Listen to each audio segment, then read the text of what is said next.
ngagharị nke obe n'isi Enugu steeti kwụsị nke abụọ. Chineke zitere Enugu steeti onye inye aka na-esepụrụ gị Enugu steeti na-enye ya ekele maka ha sọkata eze anya eburu nkata n'isi gwa ya okwu.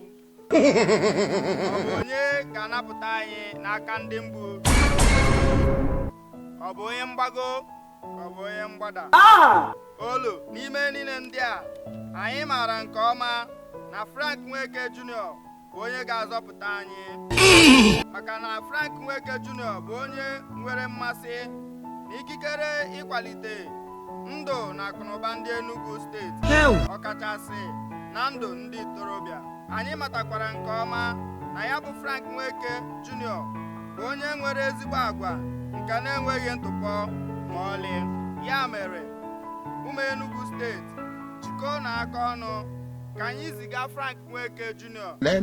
ya na osote ya bụ Dr. Edick ụgwọ anyị na gọọmenti haus Enugu, ebe ha ga-anọ na-ewetara anyị oke nke ruru anyị aka.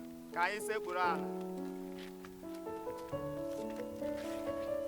Mgbe Frank Nweke Jr. ga-abịa n'ebube ya na gọọmenti haus Enugu, ọ ga-agwa ndị Enugu sị, mgbe agụụ na-agụ unu, aga m enye unu nri unu erie.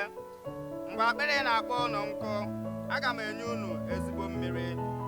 Mgbe ndị ori ga na-achụgharị unu, aga m enye unu ezigbo nchekwa.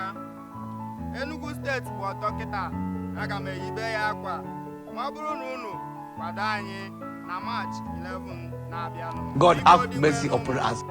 Ekwena ka anyị taa ofe ọbụla n'efu, ma were ekwe ahụhụ nke anyị tagoro ọgụ afọ 8 gara aga maka anyị afụ niile dị n'Enugu. Bịa kwadozie anyị maka alaeze ọma nke nwa gị nwoke bụ Frank Nweke Jr. ga-ewetara anyị n'Enugu steeti. Jeso m, ahụrụ m gị n'anya karịsịa ihe niile. Eji m obi m na-arịọ gị na mmehie niile Enugu steeti mere gị. Ekwena ka ndị ori chịa anyị ọzọ n'Enugu. Napụ ndị oriri na ọchịchị dị n'aka n'Enugu. Ya were Enugu steeti mee masịrị gị. Onye nwe anyị nọnyere unu. Ka Chukwu jikere na-egozi unu, Nna na Nwa na Mmụọ Nsọ. Amen.